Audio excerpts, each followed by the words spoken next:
Everyone, welcome back to my channel. My name is Preeti Pandey and आज हम लोग discuss करने वाले हैं हमारा नेक्स्ट टॉपिक, वो है एग्रीगेट सप्लाई का। जिसने भी मेरी पुरानी वीडियो नहीं देखी है जो कि एग्रीगेट डिमांड के बारे में थी और उसके कॉन्सेप्ट्स के बारे में थी, तो वो नीचे दिए गए डिस्क्रिप्शन बॉक्स पे जो लिंक है उस पर क्लिक कर सकते हैं और उसको देख सकते हैं। तो आज हम लोग डिस्कस करेंगे एग्रीगेट सप्लाई के बारे में, इसलिए बिना टाइम वेस्ट करे आप लोग चैनल को सब्सक्राइब कर लीजिए एंड हाँ, ज्यादा से ज्यादा लोगों तक इसको शेयर करें ताकि उनको भी मैक्सिमम बेनिफिट मिले। तो अब हम लोग चलेंगे वीडियो में। अब जिस तरीके से हम लोगों ने सप्लाई के कॉन्सेप्ट को 11th क्लास में या बोल सकते हैं माइक्रो इकोनॉमिक्स में पढ़ा था, जो कि इंडिविजुअल लेवल पे था, सेम उसी तरीके से मैक्रो इकोनॉमिक्स को हम एग्रीगेट वे में पढ़ेंगे कि हमारे एक पर्टिकुलर पीरियड ऑफ टाइम में हमारे इकोनॉमी में कितने सप्लायर्स विलिंगली चीज़ों को सप्लाई करना चाहते हैं, कितने प्रोड्यूसर्स चीज़ों को सप्लाई करना चाहते हैं। तो उन सारे प्रोड्यूसर्स जितना भी वो लोग विलिंगली सप्लाई करना चाहते हैं, जब हम उनको ऐड कर देंगे, जब उनका सम आ जाएगा, वही होता है हमारा एग्रीगेट सप्लाई। तो एग्रीगेट सप्लाई होता क्या है? एग्रीगेट सप्लाई बेसिकली हमारे एक पर्टिकुलर पीरियड ऑफ टाइम पर जितने भी सप्लायर्स, जितने भी producers willingly goods and services को बेचना चाहते हैं, सप्लाई करना चाहते हैं, उसी को एग्रीगेट सप्लाई कहते हैं। अब एग्रीगेट सप्लाई जो है वो हमारा नेशनल इनकम के इक्वल होता है। कैसे होगा? नेशनल इनकम क्या होती है? जब हम किसी भी गुड्स को बेच रहे हैं तो उसके बदले में हमारे पास जितना भी पैसा आ रहा है वो सारा का सारा नेशनल इनकम है।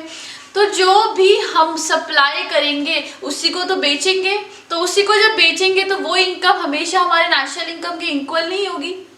अगर हम हमारी सप्लाई किसी भी चीज़ को कर रहे हैं, किसी भी प्रोडक्ट को सप्लाई कर रहे हैं, तो हमें बदले में इनकम मिलने वाली है। तो जब हमें बदले में इनकम मिलेगी तो वही तो हमारी नेशनल इनकम होती थी, जो हमने अपने पुराने वीडियोस में भी पढ़ा हुआ है। पुराने वीडियोस का डिस्क्रिप्शन बॉक्स में मैं लिंक दे दूंगी। प्रॉपर एक प्लेलिस्ट बनी हुई है जो 12th क्लास के मैक्रो इकोनॉमिक्स को कवर कर रही है, तो आप लोग वहाँ जाके उसे क्लियर कर सकते हैं और देख सकते हैं। तो एग्रीगेट सप्लाई को हम नेशनल इनकम भी बोलते हैं। तो जब हम एग्रीगेट सप्लाई को नेशनल इनकम बोल रहे हैं, इसका मतलब AS is equals to Y, क्योंकि y ही हमारा क्या होता है? नेशनल इनकम होता है।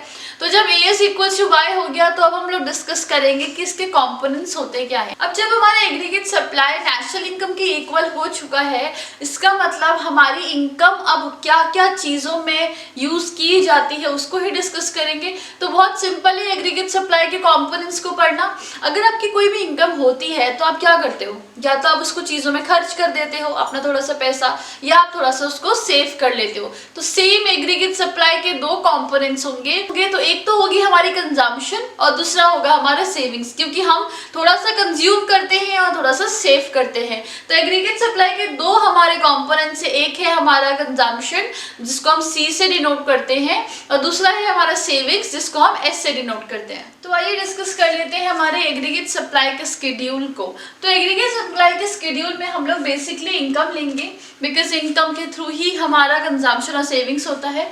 और मैंने यहाँ पे C ले लिया है, C कंजम्पशन होता है और S है हमारा सेविंग्स। तो C और S ये दोनों मिलके ही हमारा क्या बनता है? इनकम बनती है। क्योंकि अगर आपके पास कोई इनकम हो रही है तो आप थोड़ा सा कंज्यूम करोगे और थोड़ा सा सेव कर लोगे। तो अभी जैसे हम लोगों ने एक चीज पढ़ी कि हमारी इनकम जो होती है वो एग्रीगेट सप्लाई की इक्वल होती है। तो वो क्यों होती है ये तो आप लोग जानते ही हो। तो जब हमारी इनकम एग्रीगेट सप्लाई की इक्वल है और हमारी इनकम के ही बराबर हमारा कंजम्पशन और सेविंग्स होता है, तो जब हमारा y AS की इक्वल है और जो मेरा y C प्लस S की इक्वल है, मतलब कंजम्पशन और सेविंग्स की इक्वल है, इसका मतलब क्या हो जाएगा? हमारा जो एग्रीगेट सप्लाई है वो किसके इक्वल हो जाएगा? कंजम्पशन और सेविंग्स के। तो बिल्कुल वही चीज हमें यहाँ पे कैलकुलेट करनी है। अब पुरानी वीडियो में आप लोगों को मैंने ये चीज समझाई थी कि जीरो इनकम थी हमारी, फिर भी कंजम्पशन हो रहा था, क्योंकि जीने के लिए चाहे कोई भी इंसान हो उसके पास बिल्कुल भी इनकम नहीं है तो वो जीने के लिए कुछ ना कुछ तो कंज्यूम कर रहा होगा। इसीलिए हमारा ये जो कंजम्पशन होता है, जीरो इनकम पे भी अगर हमारा कंजम्पशन होता है उसको C बार से डिनोट करते हैं और उसी को बोलते हैं ऑटोनॉमस कंजम्पशन। ये डिमांड वाले वीडियो में मैंने आप लोगों को बहुत अच्छे से समझा रखा है, तो आप लोग जाके उसे चेक कर सकते हैं।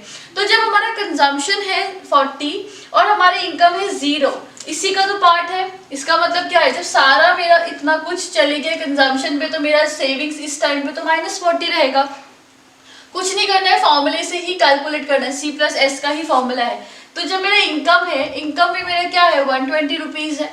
तो 100 रुपए की इनकम है और 120 ये है, तो नॉर्मल मैथ से -20 हो गया।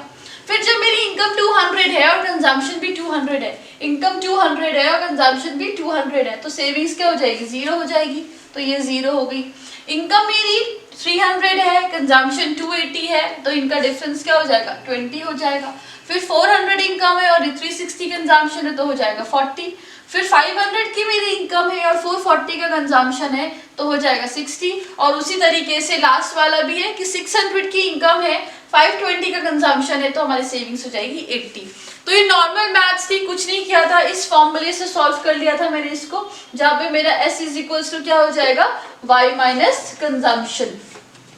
अब क्योंकि हम लोग जानते हैं कि एग्रीगेट सप्लाई क्या होता है, C प्लस S होता है, तो अब इन दोनों को ऐड करना है। तो 40 माइनस 40 0, 120 माइनस 20 100, 200, 300, 400, 500 और 600। तो क्या आप लोग इस पूरे टेबल में कोई चीज नोटिस कर पा रहे हैं? तो क्या नोटिस किया आप लोगों ने कि इनकम जैसे जैसे बढ़ रही है वैसे वैसे कंजम्पशन तो बढ़ रहा था, सेविंग्स भी बढ़ रही थी, लेकिन हमारी इनकम एएस के इक्वल है। इनकम हमारी एएस के इक्वल है। इसका मतलब जो भी हमारी नेशनल इनकम होती है वो एग्रीगेट सप्लाई के बिल्कुल इक्वल होती है। अब क्योंकि मेरा एग्रीगेट सप्लाई और मेरा इनकम इक्वल होता है, तो वहां पर क्या था, मेरा AS is equals to Y. अब ये एएस क्या था हमारा, कंजम्पशन प्लस सेविंग्स ही था। तो कंजम्पशन प्लस सेविंग्स को मैंने वाई एक्सिस पे ले लिया है और इनकम को मैंने ले लिया है एक्स एक्सिस पे। तो यहाँ पर इसको मैं बोल सकती हूँ एएस भी। तो जैसे जैसे मेरी इनकम बढ़ रही थी वैसे वैसे मेरा एएस भी बढ़ेगा। तो यहाँ पर आपको टेबल मेंशन ही है। तो 100 इनकम जब थी तो मेरा एएस भी कितना था, 100 था। फिर जब ये हुई 200 तो सेम हो गया, फिर 300, फिर 400, फिर 500, फिर 600। ठीक है, तो बिल्कुल ऐसे करते करते जब हम जाएंगे तो हमारे यहाँ पर एक लाइन बनेगी, बिल्कुल स्ट्रेट लाइन हमारी बन रही है। तो ये जो स्ट्रेट लाइन हमारी बन रही है यही होगा हमारा AS, that is C plus S. तो एएस हमारा सी प्लस एस है और ये मेरी बिल्कुल एक स्ट्रेट लाइन बन रही है। तो हमेशा एक चीज का ध्यान रखना कि जो एग्रीगेट सप्लाई है वो हमेशा 45 डिग्री के एंगल पे बनता है। एग्रीगेट सप्लाई हमारे 45 डिग्री के एंगल पे बनता है। इन फ्यूचर भी जब आप क्वेश्चन सॉल्व कर रहे होगे और आपको सप्लाई का कर्व बनाना होगा तो आपको कुछ नहीं करना है, डायरेक्ट एक सप्लाई कर्व ऐसे बना देना है। 45 डिग्री मेंशन करोगे मतलब सबको समझ में आ जाएगा कि ये एग्रीगेट सप्लाई का कर्व है।